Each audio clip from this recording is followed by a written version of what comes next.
우리 한국 기독교 역사에서 참 부끄러운 역사가 있습니다. 그것은 일제강점기 때에 일본의 신사에 참배한 그런 사건입니다. 그때는 우리가 나라를 잃고 일본의 지배를 받고 있었기 때문에 일본은 우리의 종교와 자유와 사상을 통제하기 위해서 전국 여러 곳에 신사를 세워놓고 그 일본의 신사 앞에 이제 절하게 하였습니다. 그래서 많은 사람들이 어찌할 수 없이 참 자유를 잃은 나라로서 어찌할 수 없이 그렇게 신사 참배를 하였습니다. 그런데 기독교인들마저도 그 신사에 절을 하게 됩니다. 물론 이제 강압적이긴 하였지만은 그래도 우리 교단 총회에서 신사 참배하기로 결의를 하고 평양에서 많은 기독교 지도자들이 평양에 있는 신사에 몰려가서 거기서 절을 합니다. 그리고 그것이 사진으로 찍혀서 신문에도 나오고 했습니다. 오랜 후에 우리 한국 기독교가 잘못하였다는 것을 회개하고 회개문을 발표하고 하였습니다마는 그래도 우리가 그 앞에 절을 하였다고 하는 그런 부끄러운 과거의 역사는 지울 수가 없게 되었습니다. 페르시아 제국의 대단한 왕 아하수에로에게도 그를 싫어하는 사람이 있었던 것 같습니다. 그래서 왕을 암살하려고 하는 두 사람이 있었는데 그들의 음모가 모르드게라는 사람에게서 발각이 되어서 신고되어서 그들이 처벌을 받게 됩니다. 왕에게 있어서 모르드게는 참 고마운 사람입니다. 모르드게는 참 귀한 일을 하였습니다. 그러면 당연히 모르드게가 상을 받고 모르드게가 진급을 하고 그렇게 해야 맞는데 어찌된 일인지 모르드게에게는 아무런 혜택이 없었습니다. 그 대신 하만이라고 하는 신하가 진급을 하여서 최고의 자리에 올라가게 됩니다. 하만이 무슨 충성을 잘했기 때문은 아닌 것 같습니다. 그는 아주 기회주의자이고 또 야비한 그런 성격을 갖고 있는데 아주 기회를 잘 타서 왕이 인정하는 최고의 자리에 올라가게 됩니다. 세상은 이렇게 불공평할 때가 참 많이 있습니다. 꼭 상을 받고 칭찬을 받아야 될 사람들이 받지 못하고 오히려 더 아주 야비한 사람들이 그런 혜택을 받을 때가 참 많이 있습니다. 근데 왕은 이 하만을 최고의 신하로 올리면서 나에게 무릎 꿇고 절을 하듯이 하만에게도 그렇게 하라고 명령을 내립니다. 모든 신하들이 하만에게 무릎 꿇고 절을 하게 됩니다. 그런데 오직 한 사람 모르드게는 하만에게 무릎 꿇어 절하지 않습니다. 다른 신하들이 그것을 보고서 그렇게 하다가는 큰일 나니까 빨리 하만에게 절을 하라 하고 여러 번 시켰지만은 그러나 모르드게는 절하지 않습니다. 그래서 사람들이 왜 당신은 모르드게에게 절하지 않느냐? 그랬을 때에 이 모르드게가 나는 유다인이라는 이야기를 합니다. 자기가 유다인이라는 것과 하만에게 절을 하지 않는 것과 관계가 있다는 그런 이야기입니다. 근데 왜 모르드게는 유다인이면서 그 하만에게 절을 하지 않는가? 그것은 하만이 아각 사람, 즉 그는 아말렉 사람이기 때문입니다. 이스라엘과 아말렉과는 오랜 악연이 있습니다. 이스라엘 백성들이 모세의 인도로 출애굽을 하여서 가나안 땅을 향하여서 가고 있을 때에 아말렉 족속이 이스라엘을 공격했습니다. 이스라엘이 처음으로 전쟁을 하게 되는데요. 그런데 이 아말렉 족속들이 누구를 공격하는가 하면은 건강이 여의치 않아서 그 대열에서 빨리 쫓아가지 못하고 뒤처져 있는 약한 사람들을 공격해서 그 물건을 탈취하고 하였습니다. 그때도 아주 이 아말렉 족속들은 아주 야비한 족속들이었습니다. 근데 그 습성을 고치지 않습니다. 왜냐하면 그 후로도 약한 나라를 공격해서 이기는 것은 쉬웠고 힘없는 그런 사람들을 공격해서 빼앗아 오는 것은 쉬웠기 때문에 무려 400년 동안이나 그 방식대로 살아갑니다. 그래서 하나님께서 참고 참으시다가 도저히 참을 수 없어서 사울 왕에게 아말렉 족속을 진멸하라고 명령을 내립니다. 사울은 그 일을 잘 감당하지를 못했습니다. 그래서 아말렉 족속이 진멸되지 않고 살아남게 되고, 그리고 그 아말렉 족속은 다시 500년이라는 긴 세월 동안 그 땅에서 살아있게 됩니다. 그리고 그 아말렉의 후손이 바로 이 하만이라는 사람입니다. 그래서 모르드게가 하만에게 절을 하지 않는 것은 하나님께서 싫어하는 아말렉 족속에게 내가 절하지 않는다, 하나님이 원수로 여기고 하나님이 대적으로 말씀하시는 저 아말렉 족속을 내가 왜 무릎 꿇고 절을 하겠느냐, 그런 마음으로 절하지 않았습니다.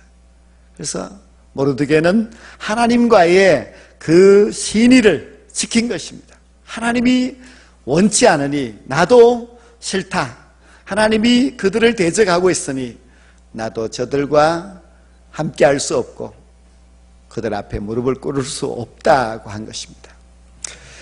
모르드게는 참 하나님과 신의를 잘 지킨 그런 멋진 행동을 하였지만은, 그러나 그 일로 인하여서 참 위험한 일에 빠지게 됩니다. 하만이 알게 된 것입니다. 하만이 자기에게 절하지 않는 모르드게를 발견하고 어찌된 일인가 하였을 때에 하만이 아말렉 족속이기 때문에 절하지 않고 자기는 유대인이라고 하는 것을 이제 신하들이 가르쳐줘서 그 이야기를 듣게 됩니다. 그때 하만은 모르드게를 향하여서 분노가 치밀어 올라서 도저히 용서할 수 없었습니다. 모르드게 한 명만 죽이는 것으로서는 도저히 그 화가 풀리지 아니하여서 모르드게와 그의 민족 유대인들을 다 죽이겠다고 결심하게 됩니다. 그래서 자기들의 충신들을 불러서 어떻게 하면 될까 해서 먼저 그 모든 민족을 죽이는 거사의 날짜를 제비를 뽑아서 정하는데 그날이 12월 13일입니다. 이미 정해놓은 상태에서 두 번째 단계로 하만은 왕을 찾아가서 왕에게 허락을 받습니다. 물론 하만은 아주 교묘한 말을 합니다. 왕이 다스리는 이 제국 내에 왕의 법을 따르지 아니하고 항상 반역을 저지르는 그런 민족이 있는데, 그런 민족을 살려주면은 나중에 어떻게 될지 모르니 지금 다 진멸해 버립시다, 그런 이야기를 합니다. 그리고 3단계 방법으로서는 자기가 가지고 있는 많은 물질을 뇌물로 바칩니다. 그 물질이 바로 은 1만 달란트인데 지금 돈으로 아마 환산하면 한 20억 정도가 된다고 합니다. 엄청난 돈을 왕에게 바쳤습니다. 왕은 그 돈을 받고 자기 손에 있는 인장 반지를 뽑아서 하만에게 주면서 내 뜻대로 하라고 하였습니다. 모든 것이 하만의 뜻대로 되고 있습니다. 하만은 자기에게 절하지 않는 모르드게와 그뿐만 아니라 그의 민족을 다 죽이기로 결심하였고 그 일에 왕까지도 다 허락을 하게 됩니다. 이제 날짜도 정해졌고 모든 계획도 세워졌습니다. 권력도 하만에게 있고 물질도 물론 하만에게 있고 또 왕의 마음까지도 다 하만에게 있기 때문에 하만이 하고자 하는 그 일은 이제는 아무 문제 어려움이 없을 것 같았습니다. 근데 우리가 에스더서 1장을 보았더니 하나님께서 구속사를 위하여서 환경을 조성하셨다. 2장에서는 하나님이 구속사를 위하여서 사람을 준비하셨다. 뭔가 잘 될 것 같은 그런 분위기였는데 3장에 오니까 하나님이 도대체 너무 하는 일이 없고 무능한 것 같습니다. 하나님은 나타나지도 아니하고 하만이 드러나게 되고, 하나님이 모든 것을 계획하시고 섭리하는 것이 아니라 하만이 계획하고 하만이 다스려 나아가고 모든 것이 하만의 뜻대로 되고 있습니다. 하나님은 너무 힘이 없습니다. 자기 백성, 그 유다 백성이 이제 멸망할 위기에 처했는데도 하나님의 그 모습은 나타나지 않습니다. 괜히 하나님과 신의를 지킨다고 모르드게가 하만에게 절을 하지 않는 어리석은 만용을 범하여서 자기만 죽는 것이 아니라 자기 민족이 다 죽게 생겼습니다. 그냥 그 앞에서 무릎 꿇고 절을 했으면 아무 문제가 없었을 것인데 모르드게가 잘못 판단하여서 자기 민족을 죽게 만들게 되었으니 정말 모르드게는 큰 죄를 범한 것이나 마찬가지입니다. 때로 세상의 힘은 얼마나 큰지 모릅니다. 우리가 이 세상을 살아가고 있지만은 우리는 세상이라고 한 그 어마어마한 힘 앞에서 자주 좌절하고 굴복하며 살아갈 때가 많이 있습니다. 우리는 하나님을 믿고 있고 신앙을 갖고 있다고 말들을 하고 있지만은 내가 믿고 있는 하나님은 감추어버리고 내가 가지고 있다고 하는 그 신앙조차도 부끄럽게 여기면서 살아갈 때가 얼마나 많습니까? 모르드게처럼 큰 소리를 치고 있지만은 하나님은 나를 도와줄 것 같지 않아서 우리는 또 두려워하고 그리고 세상 앞에 무릎을 꿇을 때가 참 많이 있습니다. 하나님께서 하나님을 믿는 모든 백성들에게 신앙의 원칙을 아주 일찍부터 정하였습니다. 그 원칙은 두 가지인데 첫째는 주일 성수입니다. 모든 하나님을 믿는 백성들은 반드시 주일을 지켜야 된다. 그것이 하나님이 태초에 천지를 창조하고부터 정하신 법입니다. 근데 사람들은 하나님 앞에 나아가서 예배드려야 될 그 귀한 주일마저도 세상과 타협하여서 나오지 않습니다. 오늘은 날씨가 흐려서 가지 않고 바쁜 일이 있어서 그 일을 먼저 하다가 보니 교회를 나오지를 못하고, 어떤 사람은 미세먼지가 있다고 또 교회를 안 나오고, 그런 사람들도 있습니다. 하나님이 정해놓은 그 법을 자신의 생각대로 세상의 눈치를 보면서 지키지 아니하고 살아가는 것은 우리가 세상에 무릎을 꿇고 살아가는 것입니다. 하나님이 정하신 두 번째 신앙의 원칙은 11조입니다. 이것은 하나님께서 모세를 통하여서 율법을 주시기 그 전부터, 창세기부터 있었기 때문에 우리 모든 신앙인들은 이것을 당연히 지켜야만 합니다. 그런데 사람들은 다 물질의 신 앞에 무릎을 꿇습니다. 물질이 더 위대하고 물질이 없으면 살 수 없을 것 같아서 그것을 섬기느라고 하나님을 버립니다. 하나님을 뒤로합니다. 하나님이 정해놓으신 신앙의 원칙을 지키지 않습니다. 얼마나 사람들은 비겁한지 모릅니다. 세상 앞에서도 물질 앞에서도 사람들 앞에서도 우리의 신앙을 내려놓고 그렇게 무릎 꿇고 살아갑니다. 오늘 본문에 보면은 모르드게를 설명하기를 유다인 모르드게라고 하였고, 하만을 소개하기를 유다인의 대적 하만이라고 하였습니다.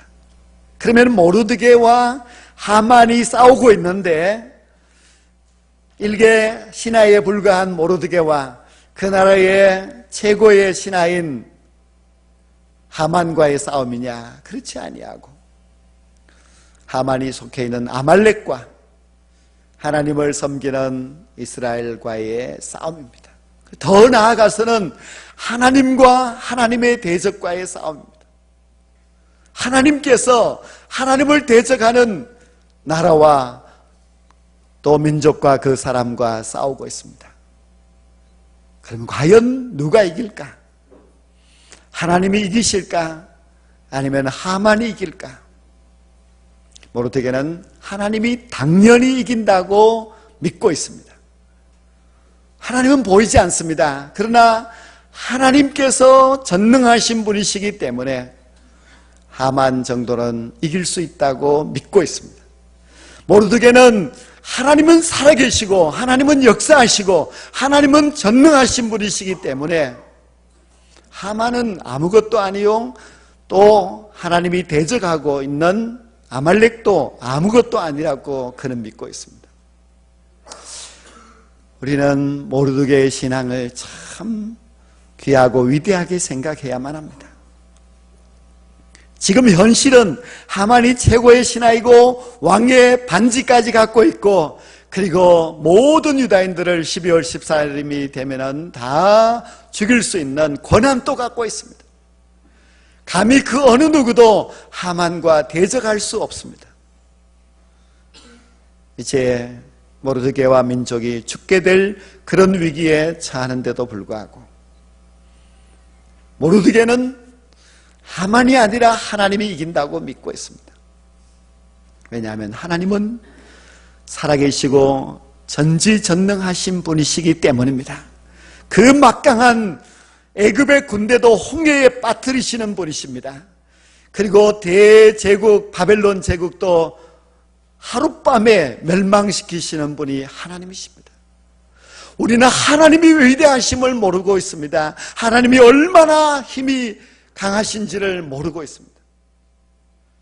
그래서 우리는 하나님을 잊어버리고 하나님 앞에 굴복하지 아니하고 사람 앞에, 세상 앞에 굴복할 때가 얼마나 많습니까?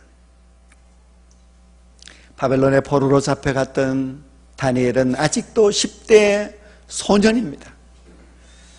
하지만 그는 느부갓네살 왕 앞에 무릎 꿇지 않습니다. 왜냐하면 하나님이 더 위대하신 분이기 때문입니다. 나라는 망하고 포로가 되었지만은, 그러나 다니엘의 마음속에는 하나님이 최고입니다.